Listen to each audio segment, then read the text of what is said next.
ሰላም ጤና ይስጥልን እና የተከበራችሁ የጅማ ሚዲያ ቤተሰቦች እንዴት ናችሁ? ሰላማችሁ ይብዛ።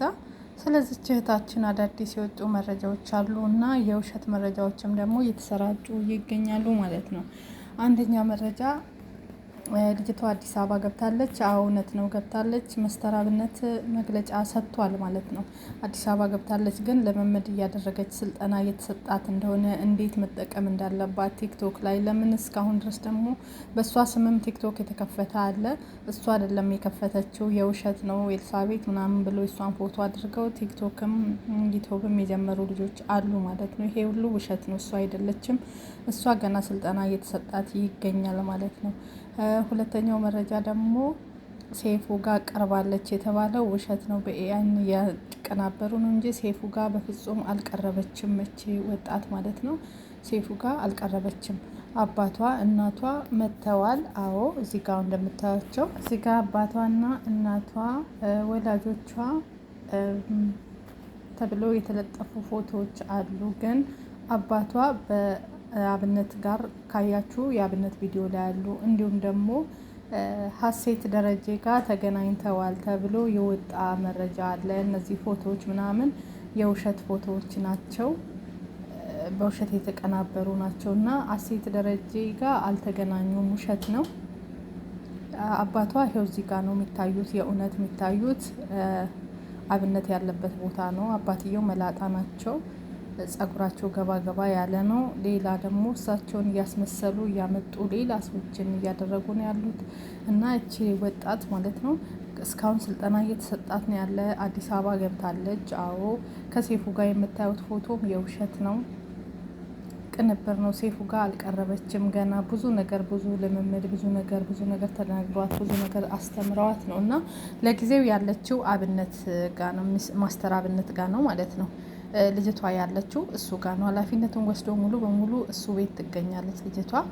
የተለያዩ ሰዎች ኒውስቲናስ የተለያዩ ደግሞ ታዋቂ ሰዎች እየሄዱ እያዩት ይገኛሉ። እዚህ ጋርም የምታዩት እሷ አይደለችም።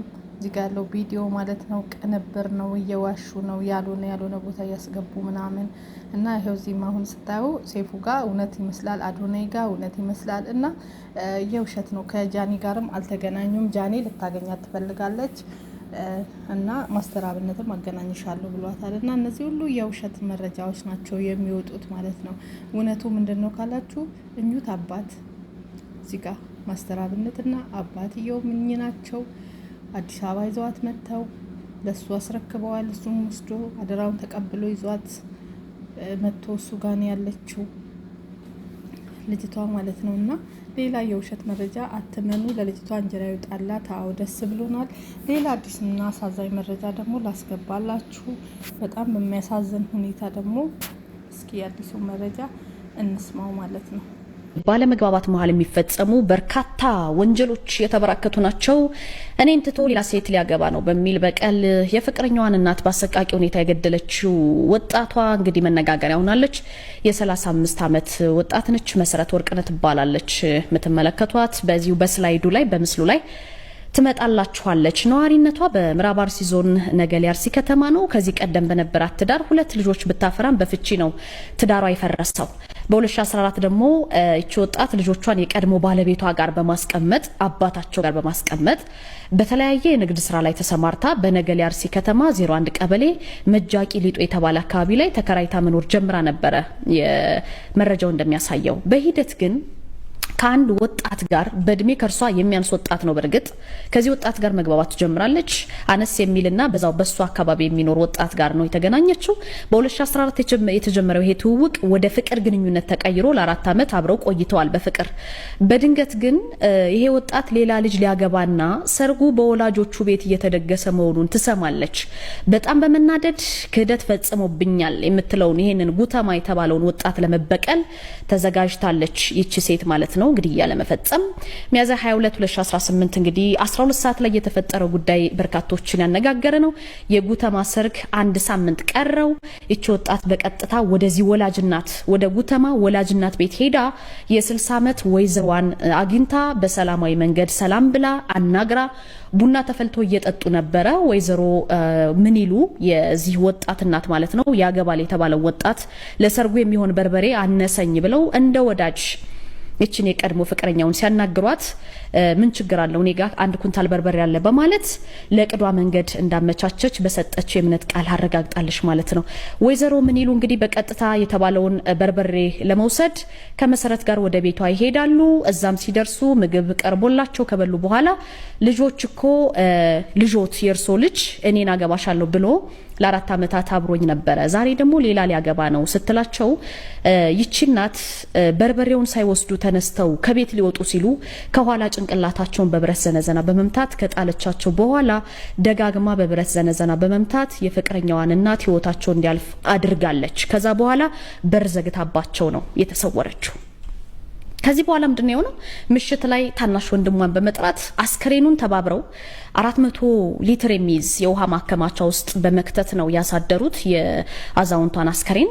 በነጋታው ሚያዝያ 23 ጠዋት ላይ መሰረት እንግዲህ አባቷን ኮንትሮባንድ ቃዚ ውስጥ ማከማቻ ውስጥ ስላስቀመጥን አንተ ቤት ጓሮ ተሸሽጎ ይቀመጥ በማለት እንግዲህ አስከሬኑን ማለት ነው ጋሪ ዘህና በማለት አባቷ ኮንትሮባንድ ነው የተባለውን አስከሬን ጭነው ከጓሮ ያስቀምጣሉ። እሳቸው የሚያውቁት ነገር የለም።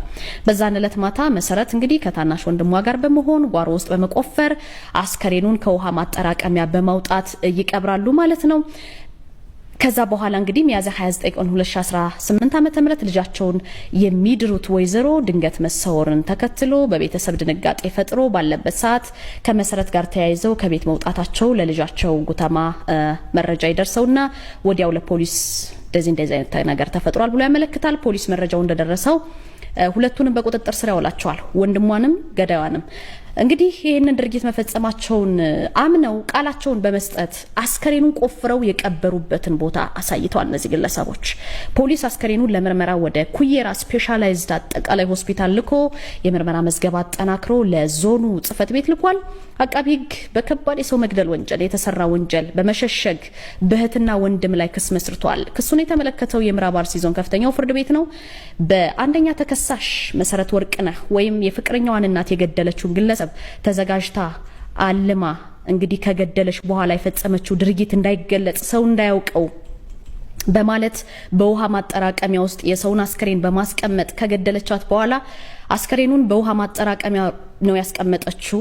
ይሄ ክብር በሌለው ሁኔታ እና እንደሰማችሁት እንግዲህ በጣም በሚያሳዝን ጭካኔያችን እዚህ ደርሰናል ማለት ነው። እኛ ኢትዮጵያውያን በጣም አረመኔዎች ሆነናል። የጭካኔያችን ጥግ እዚህ ጋር ደርሷል።